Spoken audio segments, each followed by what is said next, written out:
Writing your own horror story can be a fun personal project or an interesting assignment for a class. Perhaps one of the more challenging elements of the horror story is the beginning of the story, or the opening lines. You can start your own horror story by first creating a story idea and crafting a strong beginning.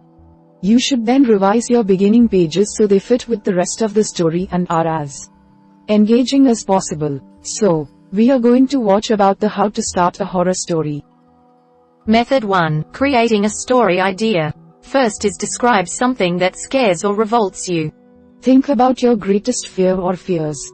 This could be the fear of losing a friend, a fear of heights, a fear of clowns, or even a fear of Velcro. You can then tap into this fear and explore it as an idea for your story. Use your fear as material for a story about something scary or revolting. Consider how you would react as a character if you were forced to confront these fears. Another option is to ask family, friends, and partners what scares or revolts them the most. You can then use their fears as an idea for your story. Step 2. Turn an ordinary situation into something horrifying.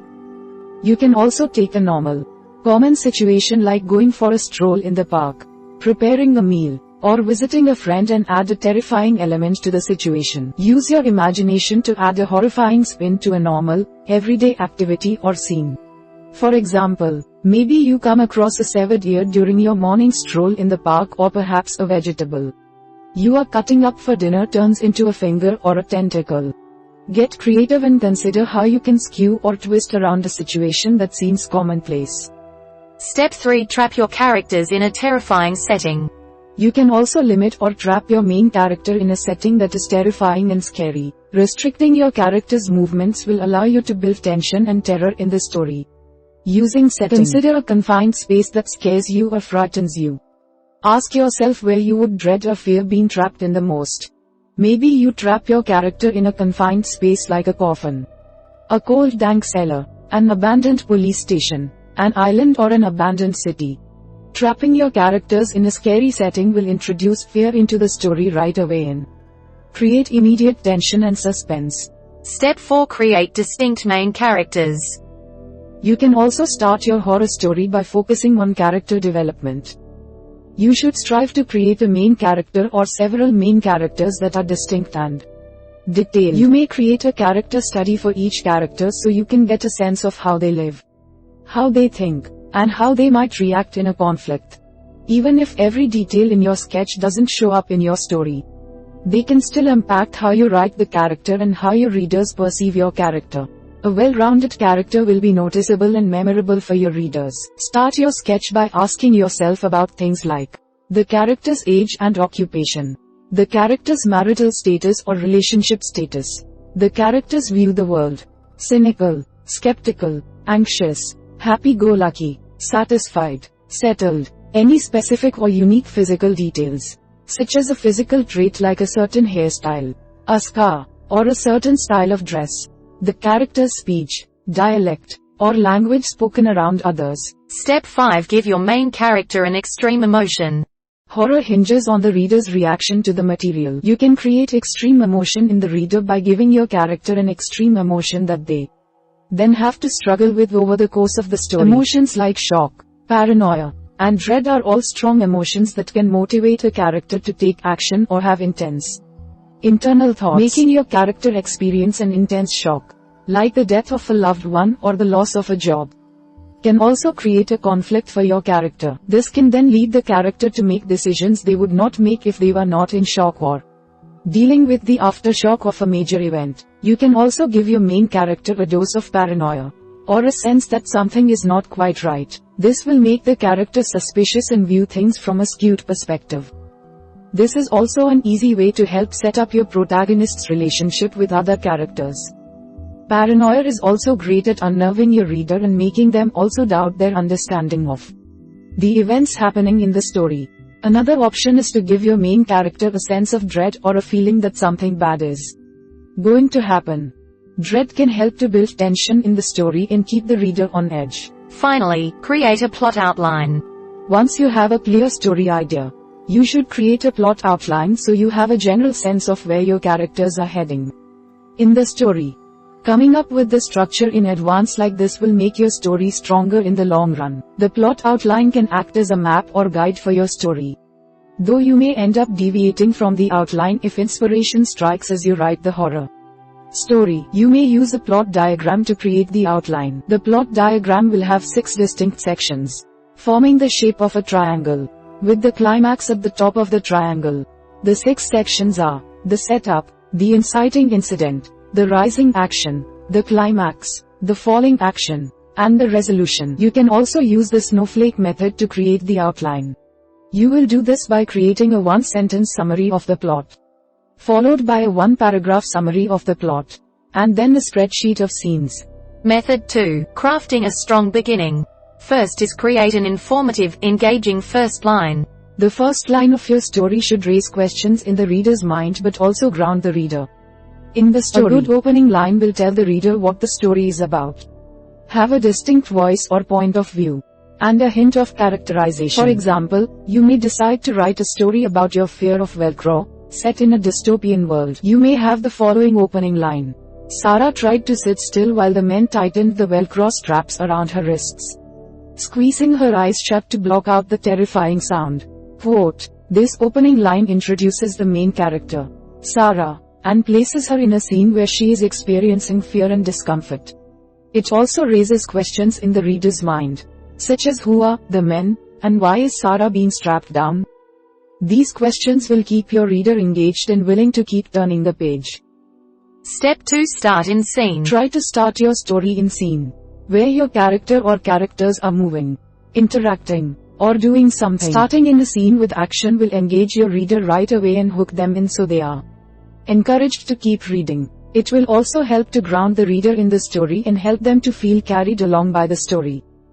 Try to place your main character in a scene where they are in distress or unsettled in some way. This will introduce the horror element of the story right away. For example, you may open your story with a scene where your main character is being strapped into a device. You may then describe how it feels for your character to be in the device and her thought process of trying to escape the device while her captors try to keep her strapped down.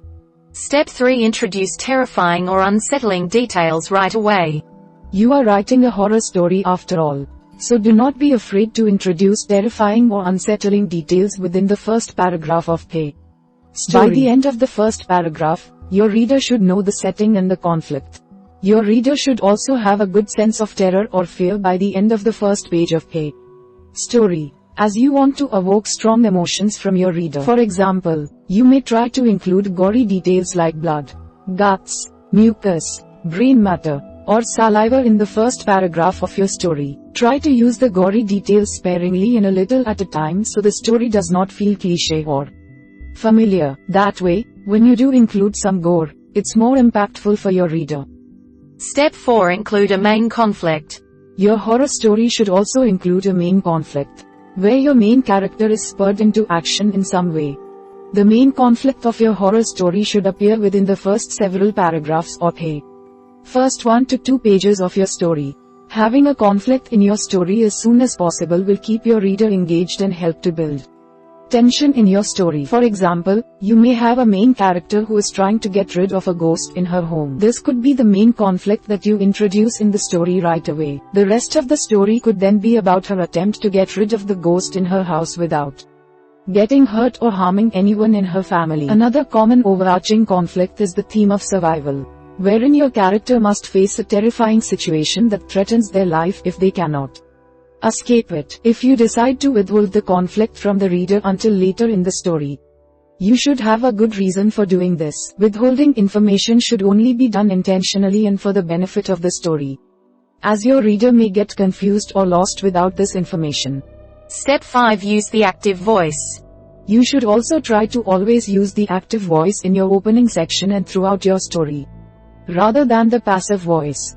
The passive voice can end up making your sentences sound bland or dry. You want to create sentences that are engaging and dynamic to your reader, with a lot of action and forward momentum. For example, rather than start your story with the line, "The straps are cold on Sarah's skin as the men strap her into the chair," which is passive and confusing, you may start with, "Sarah feels the straps, cold and metal, on her skin as the men hold her down in the chair."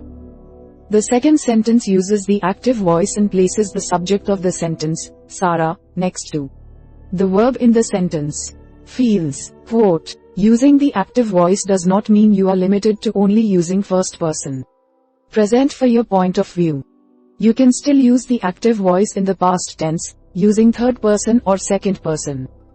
Finally, read example beginnings. You can get a better sense of start your horror story with a bang by reading example beginnings from popular, well-known horror stories. Use these openings as a model or guide for your own story. Examples include The Beginning of The Telltale Heart by Edgar Allan Poe. True. Nervous. Very, very dreadfully nervous I had been in M. But why will you say that I am mad? The opening lines tell the reader right away that the narrator is unsettled, very nervous, and possibly mad. It is a great opening that puts the reader on edge right away and prepares them for an unsettling story. The beginning of Where Are You Going? Where Have You Been? By Joyce Carol Oates. Her name was Connie. She was 15 and she had a quick, nervous giggling habit of craning her neck to glance into mirrors or checking other people's faces to make sure her own was alright. The beginning lines are deceptively simple, but they introduce the main character, provide her young age and gender, and characterize the main character as possibly vain and naive. These lines prepare the reader for a story about the main character that is flawed and possibly susceptible to outside influence. The Beginning of 1984 by George Orwell. It was a bright cold day in April, and the clocks were striking 13. This beginning line is well known and admired for its ability to cram all the craft elements of the story in one sentence. The reader is grounded in setting and set up with an unsettling image, a day that is bright and cold. The clocks striking 13 also feel like a bad omen and sign of misfortune to come. Method 3. Revising the beginning. First is read the opening lines out loud. Once you have written the opening of your horror story, you should read them out loud to hear how they sound on the page. Note if the opening lines feel unsettling or disturbing. Check if the opening lines contain plot, characterization, setting, and voice. You may also read the opening lines out loud to a trusted friend or peer to get a second opinion. Ask your listener if they find the story creepy, disturbing, or horrifying. Be willing to take constructive criticism and feedback about the opening, as getting a second viewpoint on the beginning can make it stronger. Step 2. Revise the beginning once you have reached the end. Often, cracking the beginning lines can make it easier to then write the rest of the story. Once you have created a satisfying ending to your horror story, you should go back and revise the beginning. This will ensure your beginning still fits with where your story ended up. You should consider if the beginning section flows well with the rest of the story. You should also adjust the beginning to reflect any changes to your character or your setting that you made later on in the story. You want your beginning to feel like a natural start to the rest of the story. Finally, edit the beginning for clarity, voice, and style. You should also read over the beginning section to ensure it is not confusing in any way and that it is easy to follow for the reader. There is nothing worse than an opening section that does not make sense to a reader, as they may get so frustrated they stop reading any further. Make sure the character voice in the beginning section matches the character voice in the rest of the story. You want a consistent character voice throughout your story so it feels cohesive. We hope it is useful to you. Please subscribe to our channel to upskill yourself.